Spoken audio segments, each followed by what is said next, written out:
नागपंचमी 2026 श्रावण सोमवार 2026 नागपंचमी आणि पहिला श्रावण सोमवार एकाच दिवशी. या दिवशी भगवान शिवशंकराची पूजा आधी करावी की नागदेवतेची?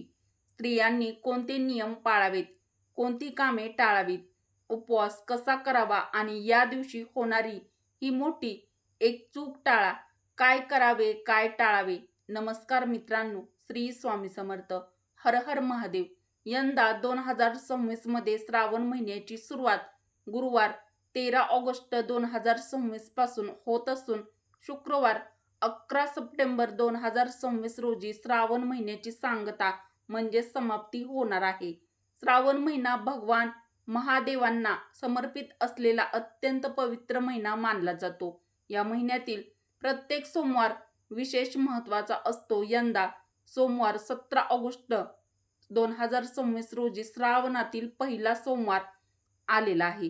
श्रावण शुक्ल पंचमीला येणारी नागपंचमी दोन्ही योग एकाच दिवशी आले आहेत. यामुळे भगवान शिवशंकर आणि नागदेवता यांची पूजा करण्यासाठी अत्यंत शुभ मानला जातो. मित्रांनो, यंदाची नागपंचमी ही फक्त एक सण नाही तर एक अतिशय दुर्मिळ आणि शुभ योग घेऊन आले आहे.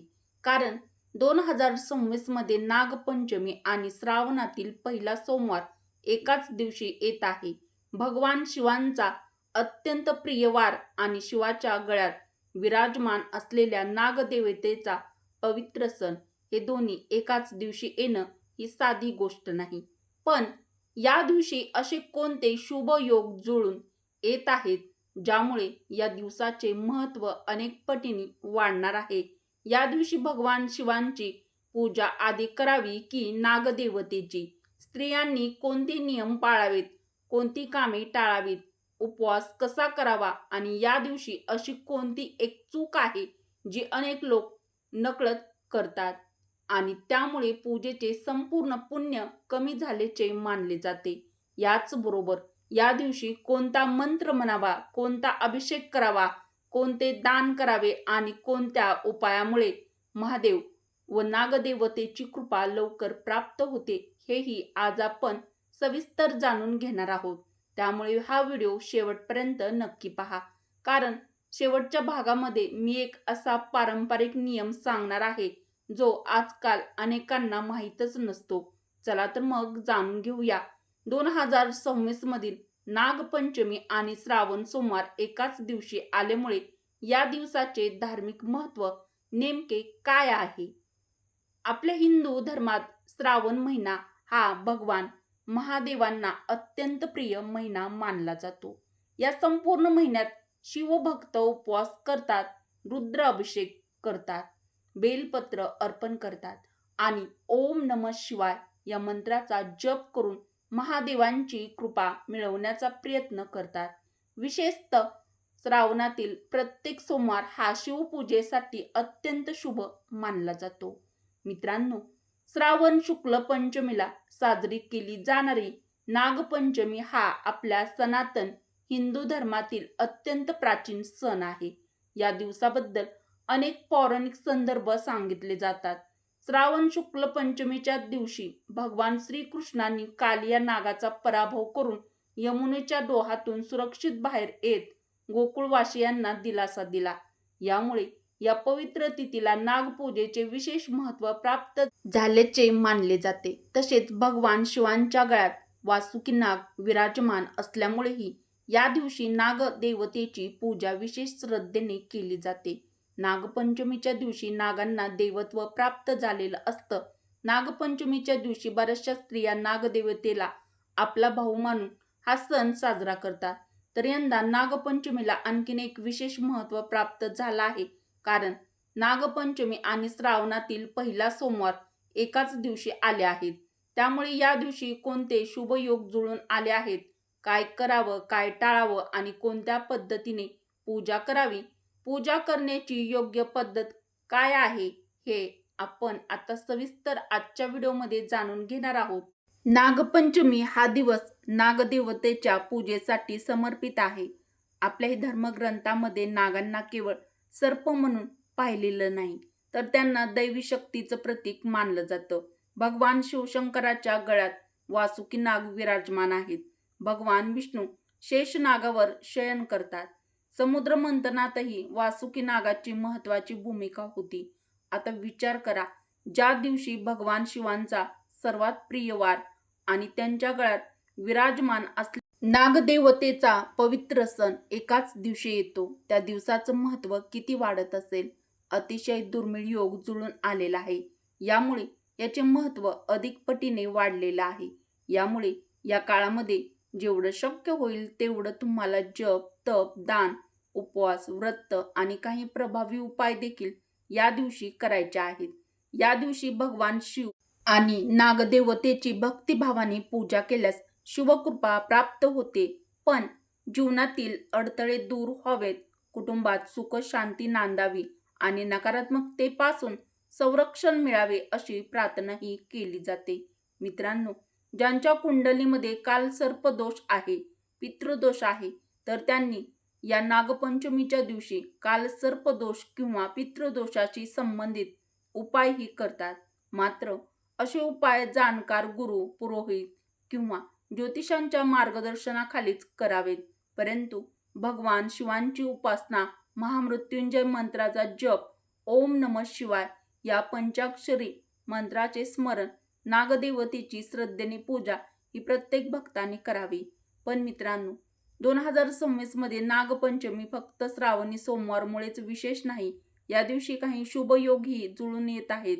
या योगामध्ये पूजा केल्यास त्याचे धार्मिक महत्त्व अधिक वाढल्याचे पंचांगात सांगितले जाते. मग नेमके कोणते शुभ योग नागपंचमीच्या दिवशी जुळून येत आहेत, त्याचा लाभ कसा घ्यायचा आणि पूजा कोणत्या वेळेत केल्यास अधिक शुभ मानले जाते, हे आपण या पुढील भागामध्ये सविस्तर जाणून घेऊया. मित्रांनो, आता आपण त्या प्रश्नाचं उत्तर जाणून घेऊया ज्याची अनेक जण आतुरतेने वाट पाहत असतात. तर यंदा नागपंचमी आणि श्रावणी सोमवार एकाच दिवशी आले आहेत. पण या दिवशी असे कोणते शुभ योग जुळून आले आहेत ज्यामुळे हा दिवस अधिक पवित्र मानला जातो? पंचांगानुसार सोमवार 17 ऑगस्ट 2026 रोजी श्रावण शुक्ल पक्षातील पंचमी तिथीला नागपंचमी साजरी केली जाणार आहे. विशेष म्हणजे हा दिवस सोमवार असल्यामुळे भगवान शिवशंकराच्या उपासनेसाठीही अत्यंत शुभ मानला जातो. या दिवशी शुभ योग जुळून येत आहे. नावाप्रमाणेच शुभ योग हा देवपूजा, मंत्रजप, दान, व्रत, अभिषेक आणि धार्मिक कार्यासाठी अनुकूल मानला जातो. अनेक पंचांगामध्ये या योगात केलेली भक्ती अधिक मंगलकारक मानली जाते. याच दिवशी चित्रा नक्षत्राचा प्रभावही आहे. त्यामुळे सकाळी स्नान करून भगवान शिव आणि नागदेवतेची श्रद्धेने पूजा करणे, मंत्र जप करणे आणि मनापासून प्रार्थना करणे विशेष शुभ मानले जातं. मित्रांनो, आता सर्वात महत्त्वाचा प्रश्न, 17 ऑगस्ट 2026 रोजी जेव्हा नागपंचमी आणि श्रावणातील पहिला श्रावणी सोमवार एकाच दिवशी आले आहेत, तेव्हा दिवसाची नेमकी पूजा कशी करावी? अनेक जण हा प्रश्न विचारतात की प्रथम भगवान शिवशंकराची पूजा करावी की नागदेवतेची करावी? चला हे समजून घेऊया. या दिवशी ब्रह्ममुहूर्तावरती किंवा सूर्योदयानंतर लवकर उठावे, स्नान करून स्वच्छ आणि शक्यतो पांढऱ्या किंवा फिक्कट रंगाचे स्वच्छ कपडे परिधान करावेत. काळ्या रंगाचे कपडे घालू नका. पूजा करण्यापूर्वी देवघर स्वच्छ करावे. मन शांत ठेवून भगवान शिव नागदेवतेचे स्मरण करावे. त्यानंतर घरातील शिवलिंग किंवा मंदिरामध्ये जाऊन भगवान शिवशंकराची पूजा सुरू करावी. कारण सोमवार हा महादेवांचा दिवस आहे, त्यामुळे प्रथम शिवपूजा करून नंतर नागदेवतेची पूजा करावी. तर पहिल्यांदा आपल्याला शिवलिंगावर स्वच्छ पाणी अर्पण करावे. त्यानंतर दूध, शक्य असल्यास पंचामृताने अभिषेक करावा. त्यानंतर स्वच्छ पाण्याने अभिषेक पूर्ण करावा. बेलपत्र, पांढरी फुले, धूप, दीप आणि फळं अर्पण करून श्रद्धेने ओम नमः शिवाय या मंत्राचा जप करावा. वेळ नसेल तर महामृत्युंजय मंत्राचा जपही करू शकता. यानंतर नागदेवतेची पूजा करावी. पूजेसाठी वारूळ असेल तर तेथे जाऊन पूजा करू शकता. घरात नागदेवतेचे चित्र किंवा प्रतिमा ठेवून पूजा करावी. हळद, कुंकू, अक्षदा, फुले, आगाडा, दुर्वा अर्पण करून मनापासून प्रार्थना करावी. नागदेवतेला दूध आणि लाह्याचा नैवेद्य दाखवावा. आमच्याकडे कणकेपासून आणि पुरणापासून बनवलेले उकडलेले कानवले नागदेवतेला नैवेद्य म्हणून दाखवतात. तर प्रत्येक भागात वेगळी पद्धत आहे. तुमच्या भागामध्ये कोणती पद्धत असेल त्यानुसार तुम्ही नैवेद्य दाखवू शकता. या दिवशी उपवास करणारे भक्त दिवसभर सात्विक राहण्याचा प्रयत्न करतात. राग, वादविवाद, अपशब्द आणि कोणाचाही अपमान टाळावा. कारण व्रत हे फक्त अन्नाचा त्याग नसून मन, वाणी आणि आचरण शुद्ध ठेवण्याचाही संकल्प असतो. त्यामुळे या गोष्टी नक्कीच पाळा.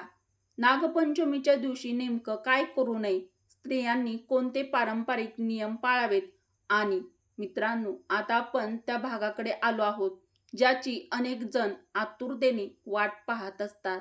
नागपंचमीच्या दिवशी नेमकं काय करावं आणि कोणत्या गोष्टी टाळाव्यात. आपल्या पूर्वजांनी काही नियम सांगितले आहेत. आजही अनेक कुटुंबामध्ये हे नियम श्रद्धेने पाळले जातात. नागपंचमीच्या दिवशी जमीन उकरणे, नांगरणे किंवा वारुळाला इजा होईल अशी कामे टाळावीत, अशी परंपरा आहे. यामागे श्रद्धेबरोबर निसर्गातील सर्पांचे संरक्षण करण्याचाही संदेश दडलेला आहे. या दिवशी चिरणे, कापणे किंवा तळणे शक्यतो टाळावे. अनेक घरामध्ये प्रथा आहे, म्हणूनच नागपंचमीच्या दिवशी उकडलेले किंवा सात्विक पदार्थ बनवण्याची परंपरा अनेक ठिकाणी दिसून येते. काही भागात पुरणाचे दिंड, दूध, साखर व इतर पारंपरिक पदार्थ नागदेवतेला अर्पण केला जातो. अनेक घरामध्ये या दिवशी चुलीवर तवा ठेवत नाहीत, अशी ही परंपरा आहे. या प्रथेचे वेगवेगळ्या परंपरेनुसार अर्थ सांगितले जातात. काही जण याचा संबंध नागपंचमीच्या दिवशी साधेपणा आणि संयम पाळण्याशी जोडतात. त्यामुळे हा नियम श्रद्धेने पाळला जातो. तसेच या दिवशी शक्यतो वादविवाद, राग, कटू बोलणे आणि कोणाचाही अपमान करणे टाळावे. कारण कोणतेही व्रत किंवा पूजा तेव्हाच पूर्ण मानली जाते जेव्हा मनही शांत आणि निर्मळ असतं. स्त्रियांच्या बाबतीत काही सुंदर परंपरा आहेत. अनेक ठिकाणी विवाहित स्त्रिया सकाळी स्नान करून नवीन आणि स्वच्छ वस्त्र परिधान करतात. नागदेवतेची आणि भगवान शिवांची पूजा करतात आणि आपल्या पतीच्या, भावाच्या, मुलांच्या तसेच संपूर्ण कुटुंबाच्या सुख, समृद्धी आणि उत्तम आरोग्यासाठी प्रार्थना करतात. काही भागामध्ये या दिवशी माहेरी आलेल्या मुली झोके खेळतात, पारंपरिक गीते म्हणतात आणि आनंदाने नागपंचमीचा सण साजरा करतात. त्यामुळे नागपंचमी हा केवळ धार्मिकच नाही तर आपल्या भारतीय संस्कृतीशी आणि कौटुंबिक नात्याशी जोडलेला उत्सवही आहे. मित्रांनो, व्हिडिओ आवडला असेल तर व्हिडिओला लाईक करा. मित्रपरिवारासोबत, बहिणींसोबत हा व्हिडिओ तुमच्या जास्तीत जास्त शेअर देखील नक्की करा व असेच नवनवीन माहितीपूर्ण व्हिडिओ पाहण्यासाठी मराठी रोहिणी किचन या आपल्या चॅनलला सबस्क्राईब देखील जरूर करा. व्हिडिओ शेवटपर्यंत पाहिल्याबद्दल तुम्हा सर्वांचे मनापासून धन्यवाद. श्री स्वामी समर्थ. हर हर महादेव. जय नागदेवता. जय श्रीकृष्ण. जय माता लक्ष्मी. धन्यवाद.